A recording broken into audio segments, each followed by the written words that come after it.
Não tenhais medo. O medo é o sentimento mais universal, né? A gente tem medo desde criança. A criança tem medo do escuro. A criança tem medo que a gente coloca um monte de coisa na cabecinha deles, né? Que vai ter um monstro, que vai ter alguma coisa. A gente sempre coloca as crianças com medo desnecessário, né?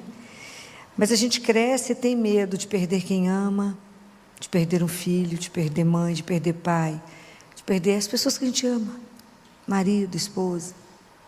A gente tem medo de perder o sucesso, o dinheiro, a saúde.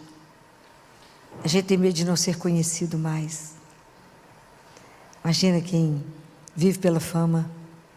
A gente tem medo de perder o poder. Tem uma coisa que o povo doido, que chama poder. A gente faz qualquer coisa para permanecer.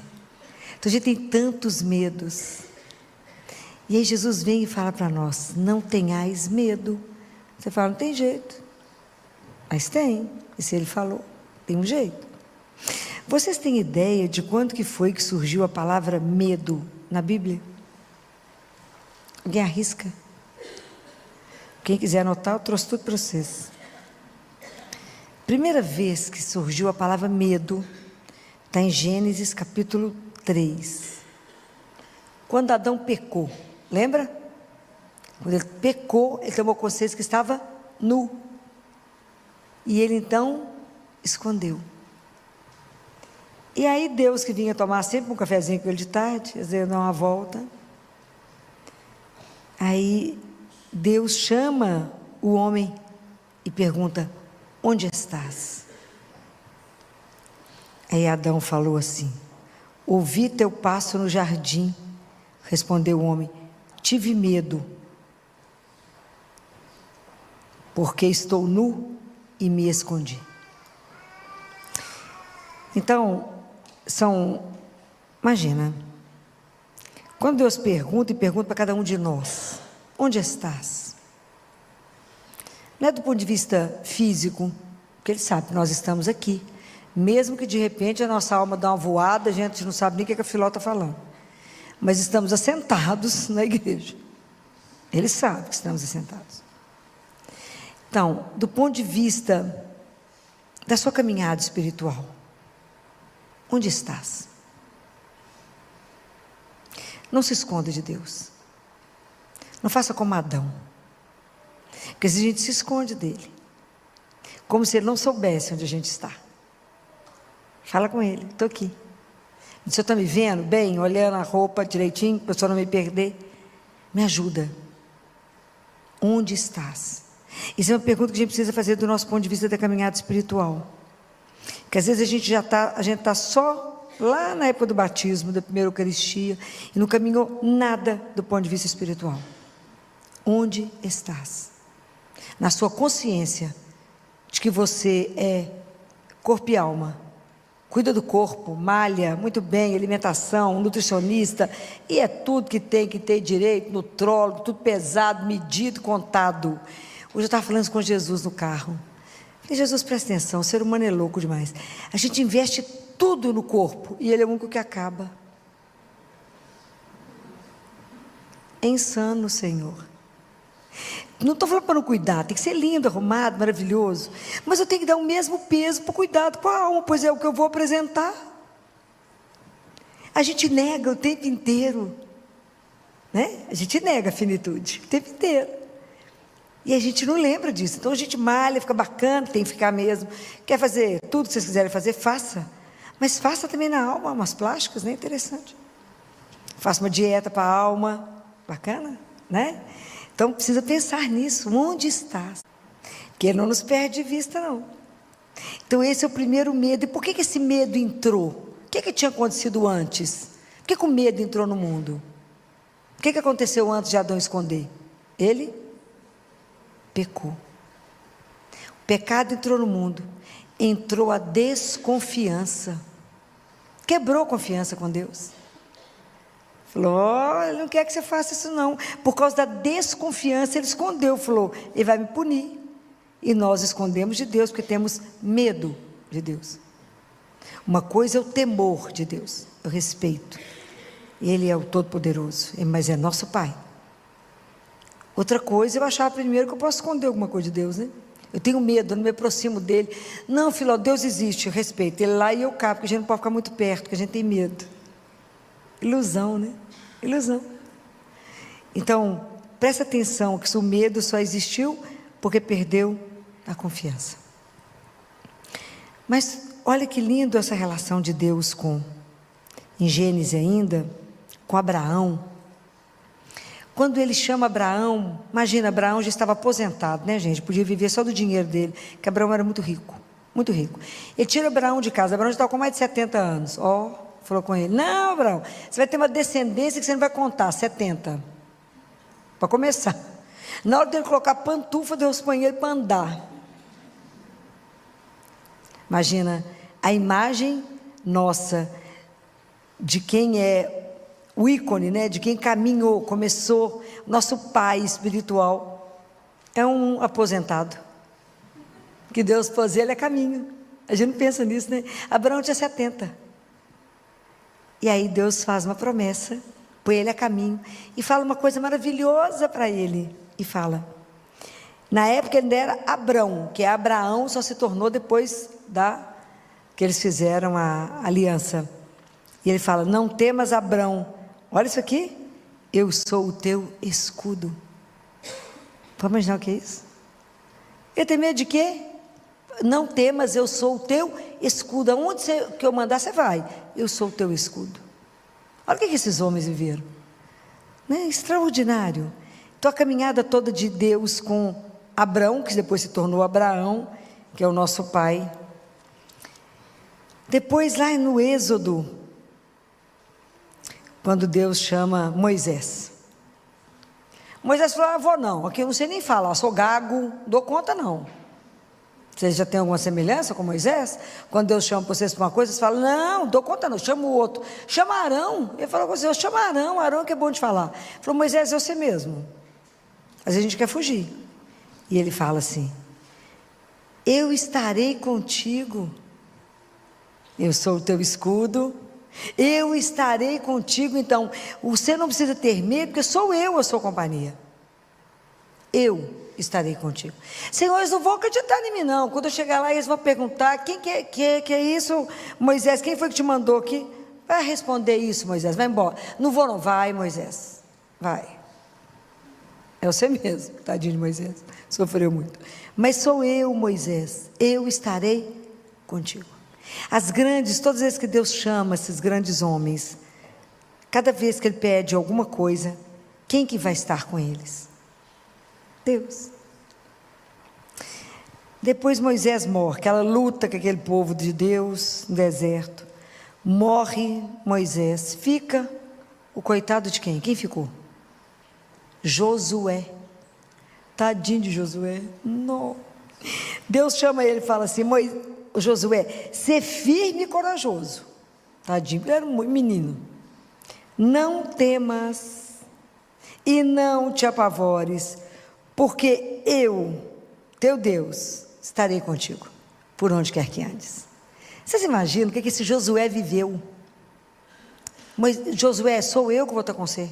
Fica firme, ser firme e corajoso. Quantas vezes nós estamos diante de situações da nossa vida que Deus fala: coragem, não temas, ser firme e corajoso, vamos embora. Vocês imaginam Josué, ele tinha que vencer Jericó, eram as muralhas mais famosas, que nada derrubava as muralhas. Aí Deus fala assim com Josué: Josué, você vai dar uma volta na cidade, do lado de fora, 7 vezes. Você imagina ele andando com o exército. Gente, é Deus mesmo. Dá a volta, faz nada. E a turma tentando jogar flecha para pegar eles ficavam numa distância que não pegava. E você dá 7 voltas, e o povo de lá tentando entender o que eles estavam andando. Parece doido. Tem hora que a gente anda com Deus, parece louco, né? Mas ele escutava. Depois da 7ª, você vai marchar com os sacerdotes, segurando a arca, em direção à entrada da cidade, à porta principal. Toque as trombetas e você verá as muralhas cair. Pode imaginar? eram as muralhas que eles falavam do lado de lá, ninguém derruba, isso aqui é invencível. E quando eles começam a tocar as trombetas, caem as muralhas. Isso é extraordinário, né, gente?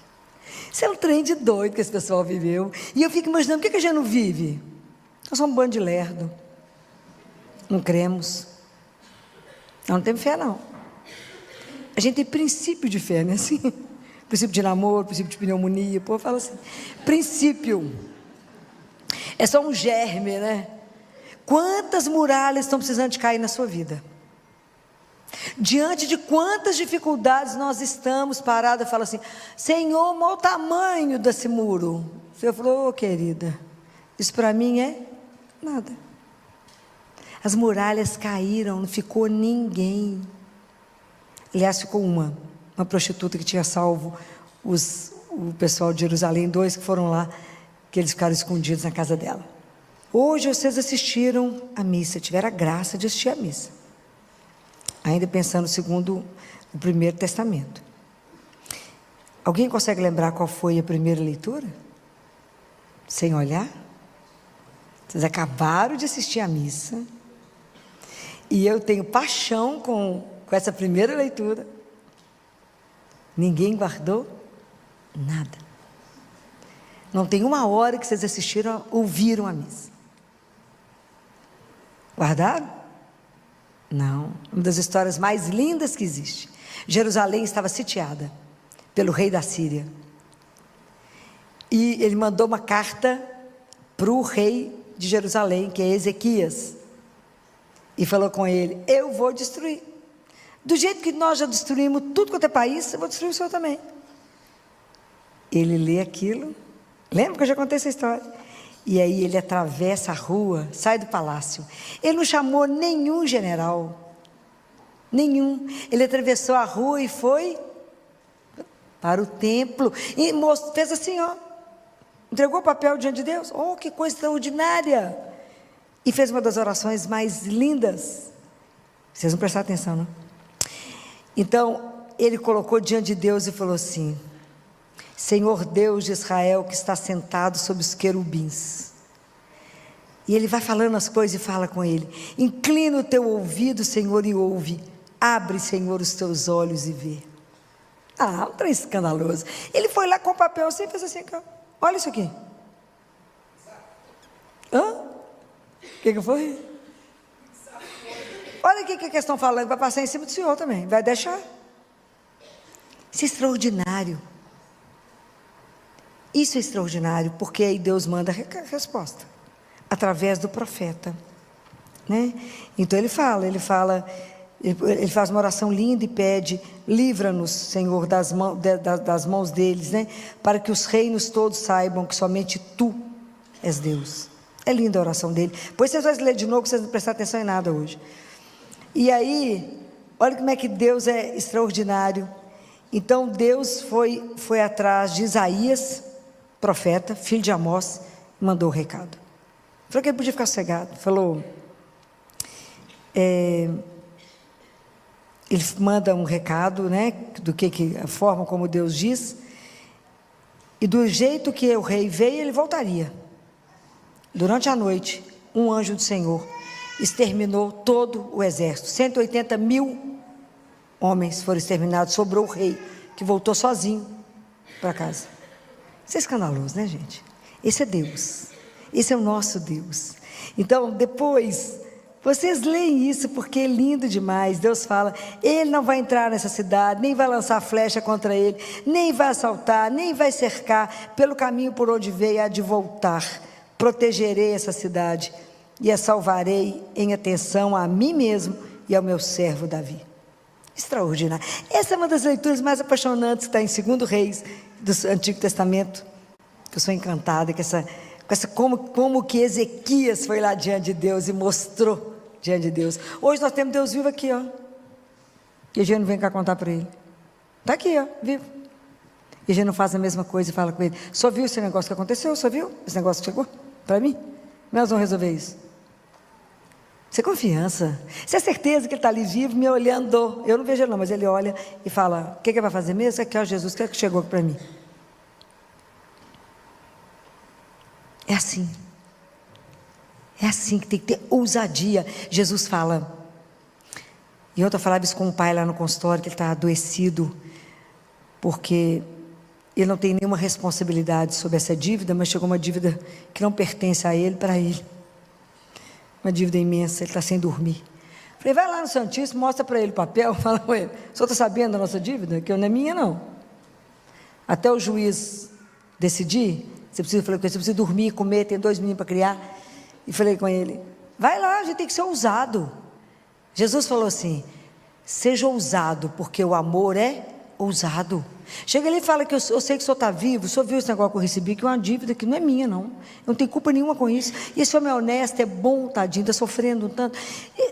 Não é minha não, Senhor, como é que nós vamos resolver isso? E deixa lá. Faz igual o diretor espiritual do Padre Pio, entregar o problema e ir embora cantando. Ué, porque Deus é que vai resolver, não sou eu mais não. Foi igual Ezequias fez, foi lá e entregou. Ele chegou no palácio, Isaías já estava atrás dele para dar mensagem, porque Deus é Deus, vocês têm que entender isso. Isso é extraordinário, quantas coisas para vocês poderem ver que o nosso Deus age. Quando eu entro no Novo Testamento, Deus fala aqui, o anjo vem atrás do pai de João Batista. Quem era? Não é que chamava pai de João Batista, que servia na igreja, no templo? Zacarias, ainda bem que vocês lembraram de Zacarias.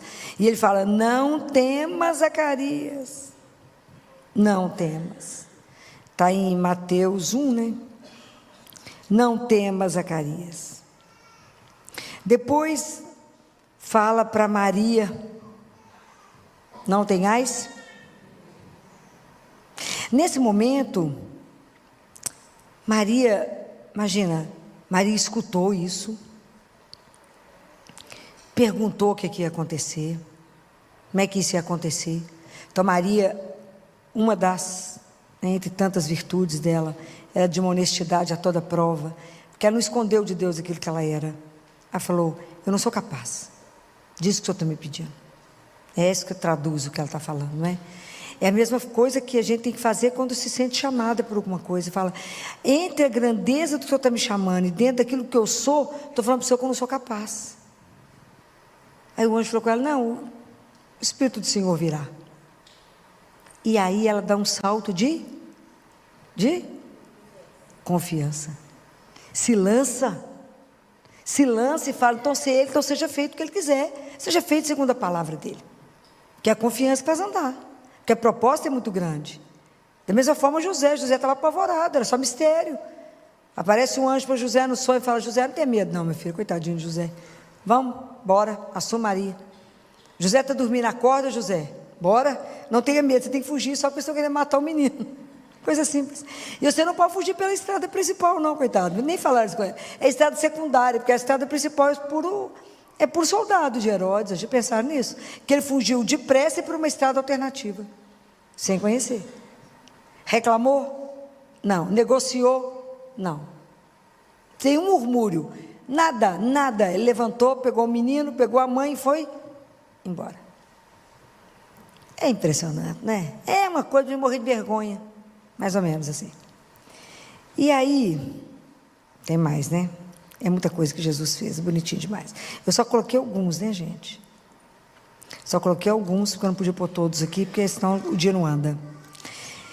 E aí depois, quando Jesus estava com os discípulos, né? Se vocês olharem aqui em Mateus 14, imagina, essa turma estava andando de madrugada, Jesus tinha feito a multiplicação dos pães, a multidão não queria ir embora, Jesus mandou, eles falou, pode ir, pegou os discípulos, falou, vai embora descansar, pode atravessar do outro lado, e Jesus foi rezar. De madrugada Jesus sai andando no escuro pela água. Você pode imaginar o pânico desse povo, vendo aquele homem andar, foi um fantasma, né? Estavam apavorados, e a frase de Jesus é, tende confiança, sou eu, não tenhais medo. E assim Jesus, ele vai várias vezes, né? Assim como ele fez com Zacarias, com Maria, com Lucas, com José, ele continua fazendo com cada um de nós. Ele continua repetindo para cada um de nós, não tenhais medo. Mas para que a gente não tenha medo, aquilo que foi quebrado com Adão, chama-se Confiança. E a confiança é uma estrada. Assim, como a fé é uma estrada, porque não é um pódio, é uma estrada. E toda estrada, ela não é reta. Ela vai ter incertezas, vai ter períodos que eu vou ficar angustiado, que eu vou duvidar, pode ter declive, pode ter um morro ajeitado para subir. Porque quando a estrada é plana, tranquilo de andar nela. Mas quando a estrada começa a ficar mais complicada, é difícil. São momentos da nossa vida, às vezes é um luto, às vezes é uma perda, às vezes é uma tristeza profunda, às vezes é uma separação. Tem momentos da nossa vida que não é brincadeira confiar. Não é brincadeira. No meio de uma tempestade, falar, eu creio que Ele caminha comigo. Mas a certeza que nós temos, que podemos, não precisamos ter medo, é porque nós deixamos a nossa vida ancorada. A gente tem que ter uma âncora na fé. E fé é sinônimo de confiança. Porque eu não tenho uma crença numa ideia, eu tenho uma crença numa pessoa. Então minha vida está ancorada em Deus. E essa fé. É aquilo que Ele falou diante do sofrimento, igual Maria Madalena, lá no túmulo, chorando. Quando ela escuta o nome dEle, escuta Ele chamar por ela, é certeza que a vida não acabou ali. Falou, opa, tem mais. Tem mais. Tem mais por vir. Quando a gente está diante de uma situação que a gente não vê saída, e sabe que o nome dEle, que a presença dEle, que Ele fala, não tenhais medo, espera que eu faço. E Ele faz. Então, quando a gente traz isso aqui para discutir com vocês, é para que a gente possa lembrar que a mesma mão, o mesmo escudo, a mesma mão que segurou Abraão, que segurou Moisés, que sustentou cada um desses homens, que sustentou Zacarias, Zacarias ficou mudo, que ajudou José a estar de pé, a ter coragem para enfrentar todos os desafios, a Nossa Senhora não ter medo, entender que a vida dela, ela estava projetada para uma coisa muito maior que ela pudesse imaginar. E hoje a gente tem medo de não entender ainda que Deus é o parteiro da nossa história. E que eu posso me entregar e deixar que Deus refaça a minha história diante dEle. Não ter medo e me lançar em Deus e não colocar limite em Deus. E deixar Deus ser Deus. Esses homens se entregaram, essas mulheres se entregaram a Deus. A palavra era não tenha medo. Por quê? Porque você é forte, bacana, capaz? Não. Por quê? Qual que era o resto? Porque eu estou contigo. Esse pedaço nós esquecemos. E a gente confia mais nas nossas mãos que em Deus. Eu confio mais nas minhas possibilidades e na minha conta bancária e na meu sobrenome e na minha influência do que em Deus. Então é por isso que a gente vive com medo. Mas por que eu posso confiar desse jeito? Onde que está a garantia do que eu estou falando? Vocês ainda não sabem? Aonde que está a garantia que eu estou falando com vocês, que vocês não precisam ter medo? Que Jesus fala assim, todos os cabelos da sua cabeça estão contados. Pode imaginar? Só Ele sabe quantos fios são louro, quantos são preto. Deixa eu imaginar, é um escândalo isso. Por que eu posso afirmar isso? Por causa do amor. Muito bem, ainda bem um lembra, né? Porque o amor de Deus por cada um de nós é pessoal. Já falei com vocês que Deus não chama multidão, Ele chama cada um. Ele não ama na multidão, Ele ama pessoalmente. Cada um de nós precisa entender que nós somos absolutamente únicos para Ele. É por causa do amor que eu sei que meus cabelos estão contados, que eu sei que Ele sabe tudo de mim, e que eu sei que eu não preciso ter medo. Por quê? Por causa de mim? Não, porque Ele falou que estaria comigo, até o fim. Não tem sábado, dia santo, feriado, tem nada. Ele cuida. Imagina o dia que a gente conseguir compreender esse amor. Já falei mais de uma vez, nós vamos morrer de vergonha de Deus, porque Ele é absolutamente extraordinário. Mas nós não confiamos. A gente acha que o braço dele ficou curto, e que Ele fez isso com Abraão, com Moisés, com Josué, Ele fez isso com Zacarias, com Nossa Senhora. Não, Ele faz isso com cada um. Nós precisamos de acreditar que somos o que Ele vai falar aqui para Isaías 41. Guardem isso. Isso é um dos trechos mais belos que vocês têm que guardar, saber de cor isso aqui. Ele fala dessa forma. No versículo 10 ele fala: não temas, porque estou contigo. Não te apavores, pois eu sou o teu Deus. Quantas situações Deus nos vê apavorado. Ele fala: eu te fortaleci, sim, eu te ajudei, eu te sustentei com a minha destra justiceira. Ele nos segura pela mão. E ele fala: eu te tomei pela mão direita e te direi: não temas, sou eu que te ajudo. E bonitinho quando ele fala, olha como é que ele vai falar conosco: não temas, vermezinho de Jacó. A isca que nós somos. E vós, pobres pessoas de Israel, eu mesmo te ajudarei. Eu, o Deus de Israel, não os abandonarei. Ele fala: não lances olhares desesperados, pois eu sou o teu Deus. O que é que nos falta? Confiar, acreditar. Então, diante de uma notícia ruim, que as pernas ficam bamba, para quem que a gente fala? Para Ele. Para Jesus, recebi uma notícia agora que eu estou apavorada. Mas o Senhor falou: não temas, porque eu estou contigo. Não te apavores, seja o que vier, seja o que for. Não te apavores, por quê? Porque eu estou contigo. Então, a certeza que Ele vai fazer o melhor é porque a promessa dEle. E a promessa dEle está baseada no amor que Ele tem por nós. Deus não é homem de mentir, né, gente? Ele é Deus. Todas as situações mais difíceis da nossa vida, quem se coloca a nosso favor como nosso escudo é Ele. Então, antes de eu rezar para vocês, rezar com vocês uma oração de um sacerdote, e ele fala aqui no final, que ele fala que vai fazer tudo isso, para que as pessoas possam ver e saber, que elas possam prestar atenção e compreender, que é Ele, a mão dEle que fez tudo isso, que é o Santo de Israel que nos criou. Né? Ele cuida de cada filho, pode ter certeza disso, pode se abandonar, não existe ninguém como Ele, não existe. E existe um outro trecho do livro do Antigo Testamento, eu fico encantada com essas histórias desses homens, né? Samuel, lembra do profeta Samuel?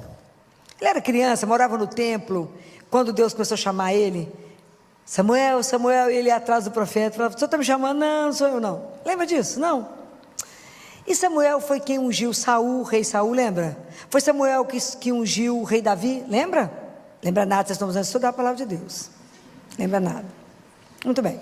Então tem uma cena entre Saul e Samuel. Samuel dava todos os recados para Saul, era o rei. Falava: ó, Deus mandou, sei lá, matar aquela, vocês vão vencer, mas é para fazer isso, isso e isso. E a última guerra, Saul não fez o que Deus ordenou. Aí Saul foi atrás dele e falou assim: Deus mandou te dizer que você não é mais rei do povo dele, acabou. E tanto que Samuel vai lá e unge Davi, que era um menino, estava lá tocando a harpa, cuidando das ovelhinhas, tadinho, mal sabia o que ia viver, ele mesmo. E aí tem uma cena que vem Saul bravo, e Samuel está paradinho, já era um velhinho, segurando um cajado, cabelo branquinho, magrinho, parado. E Saul falou: Saul falou: sai da minha frente que eu vou passar, Samuel. Ele falou: não vai, Saul. Ele falou: se você não sair, eu vou ter que te derrubar. Ele falou: acho melhor não tentar. Ele falou: eu estou com 1000 homens. Saul falou: eu estou com um exército de 1000 homens. E a resposta de Saul foi: eu tenho somente um, e isso basta. Por que eu estou trazendo esse trecho? Será que a gente, na nossa vida, diante de algum Saul que a gente vai encontrar, que vai querer passar por cima de nós, que vai querer nos derrubar, a gente tem também a força de dizer, como Samuel: eu só tenho um, mas isso me basta. Isso é absolutamente extraordinário. Hoje não olhe para as dificuldades que estão na sua vida. Não tenha medo de absolutamente nada que a vida está te apresentando. Nada. Não tenha medo do tamanho do que vier. Vá diante do Senhor teu Deus. Você não tem dimensão do tamanho que Ele é. Não temos dimensão. Não preocupem com o futuro de vocês. Eu não sei o que vai me acontecer, mas eu sei quem é que está cuidando do meu futuro. Compreendem? É o inverso. Lembrem, a raiz da gente conseguir ficar de pé e andar e confiar é a certeza que somos filhos amados. O único, pensa nisso, você é filha única de Deus. É a filha única de Deus. Guardem isso. Eu sou filho único de Deus. Amado, querido, sonhado. Então está angustiado, está com algum problema, tem alguma coisa querendo te engolir, igual Saul queria engolir Samuel. Vai lá e fala: eu tenho um só, mas Ele basta.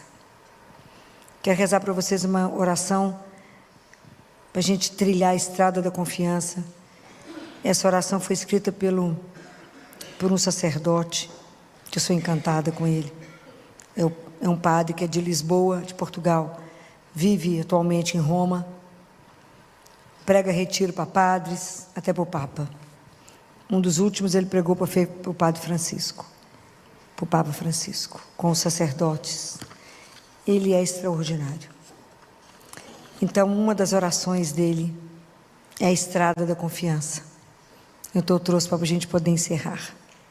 Faz-nos trilhar, Senhor, a estrada da confiança. Dá-nos um coração capaz de amar serenamente aquilo que somos ou que não somos, aquilo com que sonhamos ou as coisas que não escolhemos e que, contudo, fazem parte da nossa vida. Ensina-nos a devolver a todos os teus filhos e a todas as criaturas a extraordinária bondade com que nos amas. Não permitas que o nosso espírito se feche no medo ou no ressentimento. Ensina-nos que é possível olhar à noite, não para dizer que pesa em todo lugar o escuro, mas que a qualquer momento uma luz se levantará. Dá-nos a ousadia de criar e recriar continuamente, mesmo partindo daquilo que não é ideal nem perfeito. E quando nos sentirmos mais frágeis ou sobrecarregados, recebamos com igual confiança a nossa vida como um dom e cada dia como um dia de Deus. Louvado seja nosso Senhor Jesus Cristo.